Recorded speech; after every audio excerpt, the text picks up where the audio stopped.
The radio crackled with static, then silence. Command had lost contact with SEAL Team 743 minutes ago. Deep in the Helmand Valley, 6 operators were pinned down in a compound that intelligence had sworn was abandoned. It wasn't. Now, with ammunition running low and Taliban fighters closing in from 3 sides, the team's survival window was measured in minutes, not hours. At Bagram Airfield, Major Alara Wildcard Kine sat in the cockpit of her A-10 Thunderbolt II, running pre-flight checks with methodical precision. The aircraft looked like it had been through hell because it had. Scorched paint marked where an RPG had clipped the left stabilizer 2 weeks prior. Hydraulic fluid still wept from a hastily patched line. Maintenance had cleared it for flight with reluctance and paperwork. Alara didn't care. The Warthog had brought her home before. It would again. Call came through her headset, urgent and clipped. Wildcard, this is Overlord. We have a situation. She listened as the tactical officer outlined the nightmare unfolding in the valley. No other aircraft available, weather closing in. The SEALs had maybe 20 minutes before they were overrun. There was a pause, heavy with unspoken doubt. Can you make it? Alara's hand moved to the throttle, already spooling up.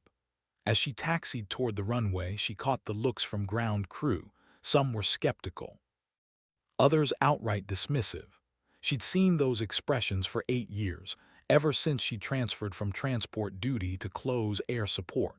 A woman flying the ugliest, slowest attack jet in the inventory. The jokes wrote themselves. Except Alara had more combat sorties than most of the pilots in her squadron combined. She just didn't talk about them. The A-10 roared down the runway, its twin turbofan engine screaming against the thin mountain air. The landing gear clunked into the wells with a sound like grinding metal. Everything about this aircraft was brutal, inelegant, and utterly lethal. It was built around a 30mm Gatling cannon that could shred armored vehicles. The jet didn't fly so much as it willed itself into the sky through sheer stubbornness. Alara pushed southeast, hugging the terrain. Mountains rose like broken teeth on either side. Storm clouds gathered ahead, dark and swollen. Her radar painted a mess of weather returns. Visual flight rules were about to become a fantasy. She switched frequencies.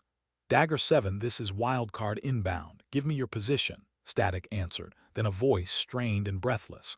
Wildcard, we're grid November Tango 4762, taking effective fire from north, east, and west. We've got 2 wounded, need immediate close air support.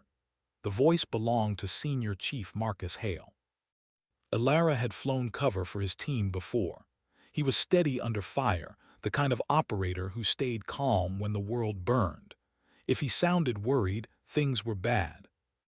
Dagger 7, Roger, ETA 12 minutes. Mark your position with infrared strobe. She checked her weapons panel. Full load of 30 rounds, 2 Maverick missiles, rocket pods with high-explosive warheads. It would have to be enough. The valley opened below her like a wound. Terraced fields climbed the hillsides. Mud brick compounds dotted the landscape, indistinguishable from each other except through thermal imaging. She armed her targeting pod and began scanning. The infrared strobe appeared first, a pulsing beacon invisible to the naked eye. Then she saw the heat signatures, dozens of them moving in coordinated teams toward the compound where the SEALs were trapped. Muzzle flashes sparked in the thermal view like fireflies. Alara's jaw tightened. She descended to 3,000 feet, low enough to identify targets, high enough to avoid small arms fire. Barely. Her targeting computer locked onto a cluster of fighters moving through an orchard. She squeezed the trigger. The GAU-8 Avenger cannon erupted with a sound like the earth tearing apart. The gun fired 70 rounds per second, each one depleted uranium, each one capable of punching through concrete. The sound reached the ground 2 seconds after the bullets did. When it arrived, it was apocalyptic, a deep, resonant brrrrt that shook windows and stopped hearts. The fighters in the orchard disintegrated. Trees exploded into splinters. Dirt geysered 30 feet into the air. Alara pulled up hard, banking left to avoid overflying the compound. Dagger 7, Wildcard, guns hot, north side clear, call your next target. Marcus's voice came back, stronger now. Wildcard, you beautiful lunatic. We've got a technical with a heavy machine gun 200 meters east behind the stone wall. She swung around, lined up the shot. The technical was a Toyota Hilux with a DSHK mounted in the bed. The weapon was Soviet-era, heavy caliber, capable of shredding her aircraft if she got careless. She didn't get careless. The Maverick missile dropped from its pylon, motor igniting a heartbeat later. It streaked downward, wire-guided and precise. The explosion erased the technical and 20 feet of wall. Alara checked her fuel, 15 minutes on station, maybe less. The storm was moving faster than forecasted. Rain began to streak across her canopy. Visibility dropped. She climbed back to altitude, circling the compound. Her eyes never stopped moving. Instruments, targeting pod, horizon, threat warning receiver. Flying was a symphony of small decisions made at speed. Below, the Taliban regrouped. They'd learned from previous engagements. They spread out, used buildings for cover, fired in short bursts to avoid giving away positions. They were disciplined. Alara respected that even as she hunted them. A new voice cut into the frequency. "Wildcard, this is Sabre 11 F-16 inbound from the north. We're your backup." She recognized the call sign. Captain Jake Brennan, a hotshot who'd made it clear he thought A-10s were relics. "Sabre, Wildcard. Appreciate the assist, but the weather's closing. Recommend you stay high." There was a pause, then Brennan's voice, edged with condescension. "Wildcard, we've got this. Why don't you RTB and let the fast movers handle it?" Alara's grip tightened on the stick. "Sabre, the SEALs need low-altitude precision fires. Your jet can't operate in this weather at this altitude. Stay above 5,000 feet and coordinate through me." Silence. Then grudgingly, "Roger, Wildcard, will cover high." She didn't blame him. The F-16 was a scalpel. The A-10 was a sledgehammer. Different tools, different missions. But right now, the SEALs needed someone willing to fly through hell at treetop level. That was her. A rocket-propelled grenade streaked past her right wing, missing by meters. The threat warning receiver screamed. She jinked left, dove, then pulled up hard enough to gray the edges of her vision. Sweat ran down her back despite the cold. The A-10 shuddered but held together. It always did. "Dagger 7 taking ground fire from the southwest corner. Can you mark it?" Marcus came back between gunshots. "Wildcard, southwest corner, white building, second floor window." She rolled in, saw the window, the muzzle flash. Rocket pods. The high-explosive warheads turned the building's corner into rubble. Dust and smoke billowed into the rain. When it cleared, the firing had stopped. Alara's fuel gauge dipped into the red. She had maybe 5 minutes before she had to break off. 5 minutes to keep 6 men alive. "Dagger 7, how's your status?" Marcus's breathing was labored. "We've got one urgent surgical, one routine. We can hold another 10 minutes, maybe 15. Can you stay?" She looked at her fuel. Looked at the storm. Looked at the coordinates where 6 Americans were fighting for their lives. "I'll stay as long as you need me, Chief." That was the lie every close air support pilot told, the promise they made knowing they might not keep it. But Marcus needed to believe it. His men needed to believe it. Belief kept you fighting when logic said to surrender. Another group of fighters emerged from a tree line, moving fast toward the compound's west wall. Alara swung her aircraft around, ignoring the low fuel warning. She walked cannon fire across their position. The rounds impacted like a chainsaw cutting through steel, carving a trench in the earth. The fighters scattered. Some didn't get up. Her radio crackled. "All aircraft be advised, QRF is wheels up from Bagram. ETA 25 minutes. 25 minutes, an eternity." Alara checked her ammunition. Half her cannon rounds expended. 1 Maverick left. Rockets down to 30%. She'd have to make every shot count. The rain intensified, hammering against the canopy.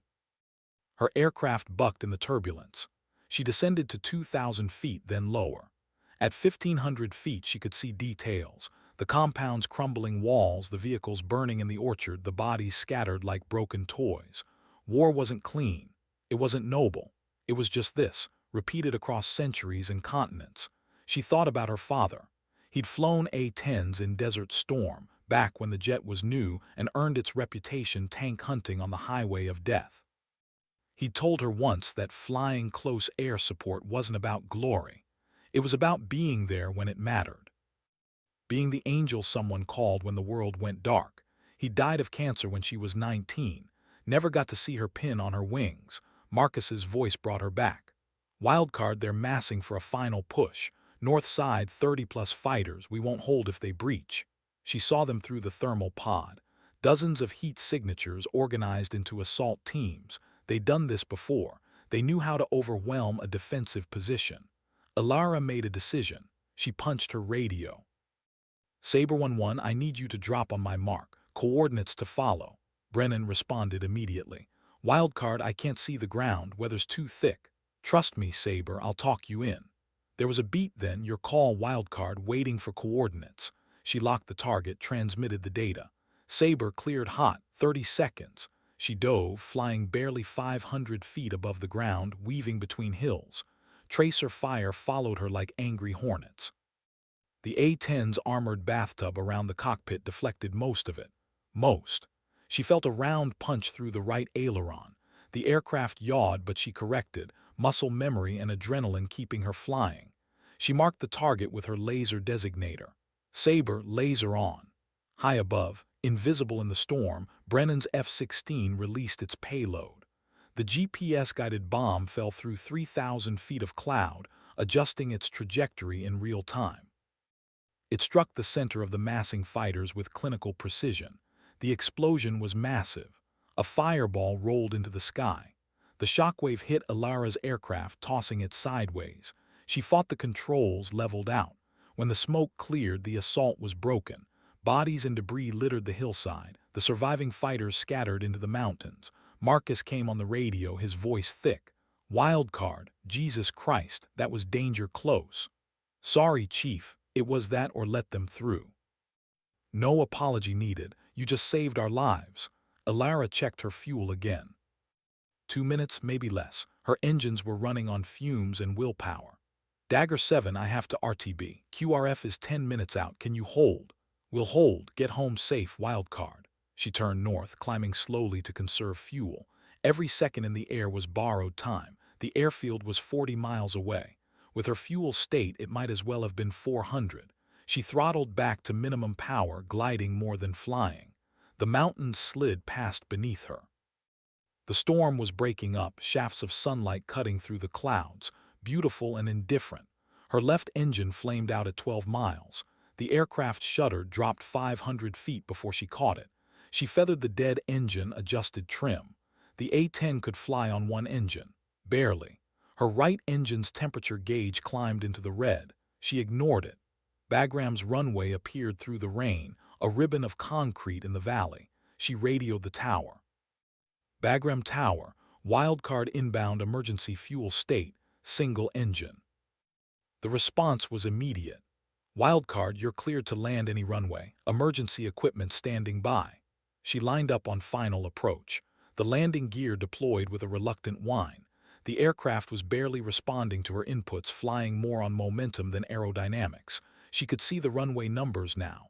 1 mile, half a mile. The right engine coughed, sputtered. The tachometer needle dropped. She was going to make it. Maybe. At 200 feet, the engine died completely. The aircraft fell silent except for the wind screaming past the canopy. She pulled the nose up, bled off speed, prayed to God she didn't believe in. The main gear kissed the runway with a shriek of rubber. She dropped the nose gear, deployed the drag chute. The rolled to a stop 3,000 feet down the runway. Alara sat in the cockpit, hands shaking, breathing hard. She'd made it. They'd all made it. The canopy opened. Ground crew swarmed the aircraft, checking for damage.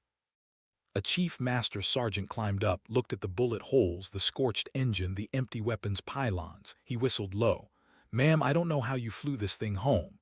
Alara unbuckled, stood on legs that felt like water. The jet did the work, I just held on. She climbed down, walked past the crew. Brennan was waiting near the operations building. He looked at her differently now. The condescension was gone. That was some flying Wildcard. She nodded, too tired for banter. Thanks for the bomb. Anytime, he hesitated. I misjudged you. Most people do. She kept walking. Inside the operations center, the tactical officer met her with coffee and a debrief folder. She spent an hour going through radio transcripts and gun camera footage, reliving every second of the mission. When it was done, she went to her quarters and collapsed on the bunk. Sleep didn't come. It never did after missions like this. She stared at the ceiling and thought about Marcus and his team. Thought about the fighters she'd killed. Thought about her father and what he would say. 3 days later, SEAL Team 7 returned to Bagram.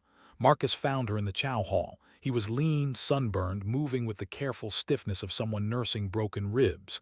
He sat across from her without asking. "Heard you almost didn't make it back." "Heard you almost didn't either." He smiled, tired and genuine. "Our chief wanted me to give you this." He slid a patch across the table. It was Team 7's insignia with a hand-stitched inscription, Wildcard Angel of Helmand. Alara picked it up, felt the weight of it. "Tell him I appreciate it." Marcus leaned back. "You know what they're saying about you? I can imagine. They're saying you're the real deal, that you flew a dying A-10 through a shitstorm to save our asses, that you're one of the best CAS pilots in theater." She met his eyes. "I'm just doing my job." "No, you went above and beyond. That matters."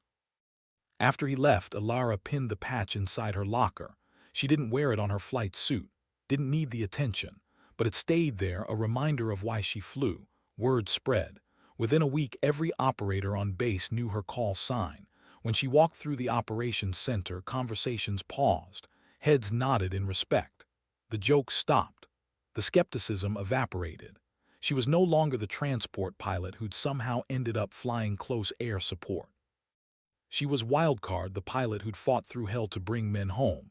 Brennan approached her in the pilot's lounge.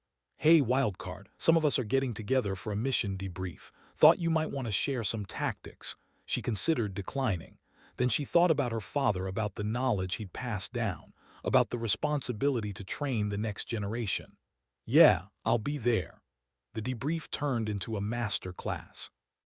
She walked them through terrain masking, threat avoidance, coordination with ground forces. Emphasized patience, discipline, knowing when to press and when to break off. The younger pilots listened with an intensity that surprised her. Afterward, a lieutenant approached her, fresh from flight school, maybe 24. "Ma'am, can I ask you something?" "Go ahead." "How do you handle the fear when you're taking fire and everything's going wrong?" Alara thought about it. "You don't handle it, you fly with it. Fear keeps you sharp. It's the people on the ground who keep you brave." The lieutenant nodded slowly. "Thank you, ma'am." She watched him walk away and felt something unexpected, hope. Maybe the next generation would be better. Maybe they'd learn from her mistakes instead of repeating them. 2 weeks later, she was back in the cockpit. A different mission, same war. A convoy had hit an IED on Route Brown, multiple casualties. She flew top cover while medevac helicopters extracted the wounded. No shots fired. Just presence, the knowledge that someone was watching. Sometimes that was enough, but not always. A month after Helmand, she got the call again. Army Rangers this time, ambushed during a village clearing operation. She was off-duty playing cards in the ready room. She heard the alert, saw pilots scrambling. She put down her cards and headed for the flight line. Her crew chief looked surprised. "Ma'am, you're not on the schedule." "I am now." She flew into a firefight that had been raging for 2 hours. The Rangers were pinned in a mosque, surrounded by fighters using the village as a shield. Civilian casualties were a nightmare scenario. Rules of engagement were strict. One mistake could turn a tactical victory into a strategic disaster. She circled high, studying the battlefield. The Rangers had marked their position with smoke. The enemy was dispersed through buildings, hard to distinguish from civilians on thermal. This required precision she wasn't sure she had. Marcus's voice echoed in her head. "You went above and beyond. That matters." She descended, flying slow and steady. Used binoculars to visually identify targets. Called each shot to the ground commander before firing. It took 3 hours. 3 hours of low passes, of threats and near misses, of walking cannon fire within meters of friendly forces. When it was over, the Rangers were extracted with no civilian casualties. Zero collateral damage. Perfect execution. The after-action report praised her restraint and accuracy. She filed it away and didn't think about it. That night, she dreamed of her father. They were flying together, his A-10 off her wing. He didn't speak, just flew steady and sure. When she woke, her face was wet. She deployed twice more over the next 3 years. Afghanistan, then a brief rotation supporting operations in Syria. Each mission added to her legend. Pilots requested her by call sign, ground commanders asked for her specifically. She accumulated decorations, distinguished flying crosses, air medals, bronze stars. She put them in a drawer and never mentioned them. What mattered was the tally she kept privately. 63 successful close air support missions, 412 lives directly saved, 0 friendly fire incidents. Numbers that represented faces, names, stories she'd never fully know. On her final deployment, she took a new wingman under her command. Lieutenant Amara Akoy, fresh from the A-10 transition course. Talented but inexperienced, eager to prove herself. Alara saw herself in the younger pilot and felt ancient. Stay on my wing. Watch how I work with the ground forces. Don't try to be a hero. Amara nodded, all focus. Yes, ma'am. Their first mission together was a Taliban compound raid. Alara showed her the patience required, waiting for positive identification, coordinating with ground intelligence, understanding the bigger picture. When they finally engaged, it was textbook. Amara's first combat mission ended with enemy positions destroyed and friendly forces untouched. Back at base, the younger pilot was vibrating with adrenaline. Ma'am, that was incredible. Alara smiled. That was routine. The incredible part is doing it again tomorrow. Over the deployment, she trained Amara the way her father had trained her, through example, through honesty, through the accumulated wisdom of hard lessons. She taught her to read weather, to anticipate threats, to trust her instincts but verify with instruments. She taught her that bravery wasn't the absence of fear, but the commitment to the mission despite it. On their final mission together, Amara saved a Marine reconnaissance team trapped by a river crossing. She did it alone while Alara dealt with a mechanical issue. The younger pilot flew with precision and calm, exactly as she'd been taught. When they landed, Alara met her on the flight line. You did good, Amara beamed. I learned from the best, ma'am. Then pass it on, that's how we survive. 8 years after Helmand, Alara rotated back to the States. She took a training command, teaching close air support tactics to new pilots. The work was different but no less important. Every student she graduated was a life she might save by proxy. The war continued without her. She watched from a distance, seeing new pilots earn their call signs, new legends being born. Sometimes she wondered if she'd done enough. Most days she knew she had. On the 10th anniversary of the Helmand mission, she received a package. Inside was a photo. Marcus and his team, all of them older, some with gray in their beards. On the back was a message, still alive because of you. Thank you, Wildcard. She put the photo on her desk where she could see it every day. A reminder of why she'd chosen this path, why she'd endured the doubts and the jokes and the skepticism. Because when it mattered, she'd been there. She'd been the angel someone called when the world went dark. Years later, at a ceremony honoring close air support pilots, a young major approached her. He'd flown A-10s in Syria, earned a reputation for aggressive tactics and cool precision. Colonel Kine, I wanted to thank you. She looked at him, confused. Have we met? No, ma'am, but I studied your tactics in flight school. They saved my life in combat. He extended his hand. Everything I know about CAS I learned from your example. She shook his hand, felt the calluses of a pilot who'd flown hard missions.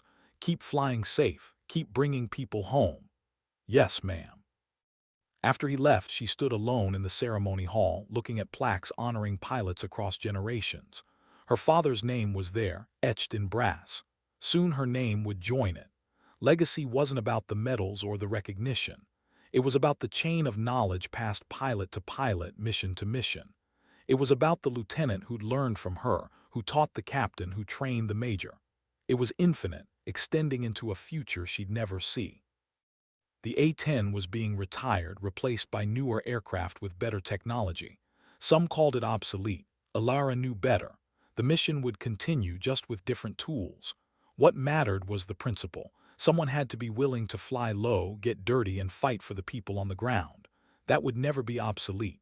At her retirement ceremony, the base commander read her commendations. The list took 5 minutes. Distinguished Flying Cross with Valor. Air Medal with 23 oak leaf clusters. Bronze Star, Purple Heart. The last one surprised people. She'd never mentioned the shrapnel wound from Helmand, the piece of metal that had cut through her flight suit and lodged near her spine. She'd finished the mission, landed the aircraft, and only then gone to medical. They'd patched her up and she'd flown again 2 weeks later.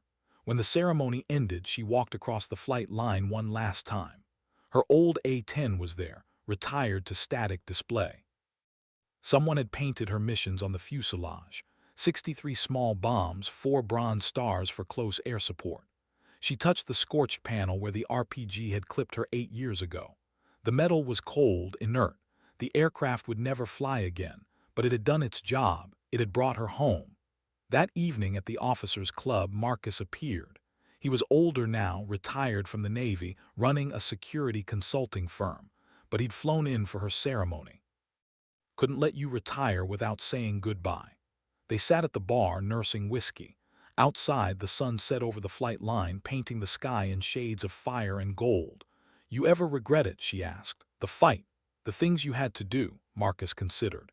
"Every day, but never the people I saved, never the men who made it home because we did our jobs." Alara nodded. "Yeah, me neither."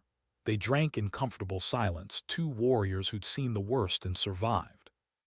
Later, walking to her car, she looked up at the sky. Stars were emerging, infinite and distant. Somewhere up there, pilots were flying into darkness, answering calls for help. She'd passed them the torch. Her part was done. But before she left the base, she made one stop. The memorial wall where names of fallen pilots were engraved. She found her father's name, traced the letters with her finger. "I finished the mission, Dad, just like you taught me." The wind whispered through the flagpoles, carrying the ghosts of engines and radio calls. She stood there until full dark, then walked away into her future. Behind her, the static stood silent guard, its cannon pointed forever at an empty sky, ready for battles it would never fight. But its legacy lived on in the pilots who'd learned to fly with purpose, to fight with precision, and to never abandon the people who called for help. That was the lesson. That was what Wildcard had taught them. That was why, decades later, when flight instructors taught close air support tactics, they still began with the same story. The day a battered A-10 screamed back into the fight, and a pilot named Alara Kine showed them what it meant to be there when it mattered. The legend grew over time, embellished and mythologized. But the core remained true: courage under fire, skill under pressure, and the unbreakable commitment to bring everyone home. Ready rooms across the Air Force, young pilots heard the story and felt something stir inside them. A calling, a purpose, a standard to aspire to, and in quiet moments when the mission seemed impossible and the odds overwhelming, they'd remember Wildcard flying through the storm. They'd push the throttle forward, point the nose down, and fly into the fire. Because that's what she'd taught them. That's what her father had taught her. That's what warriors had been teaching each other since humans first learned to fly. Be there when it matters. Be the angel someone calls when the world goes dark. And never ever give up on the people counting on you. The sky belonged to those brave enough to claim it. Alara Kine had claimed it, held it, and passed it on. Her war was over. The war itself continued, would always continue, because that was the nature of the world. But every pilot she'd trained, every life she'd saved, every lesson she'd taught carried forward into that future. It wasn't enough to stop war. Maybe nothing was. But it was enough to save lives, to preserve honor, to demonstrate that competence and courage transcended gender and expectation. She'd broken barriers without trying to break them, simply by being excellent at her craft. That was its own form of victory. In the end, the sky remembered. The ground remembered. The people she'd saved remembered. And in the ready rooms and briefing halls, her call sign echoed: Wildcard. The pilot who'd bet everything on a broken aircraft and impossible odds. The Angel of Helmand, the legend who'd shown them all what it meant to serve.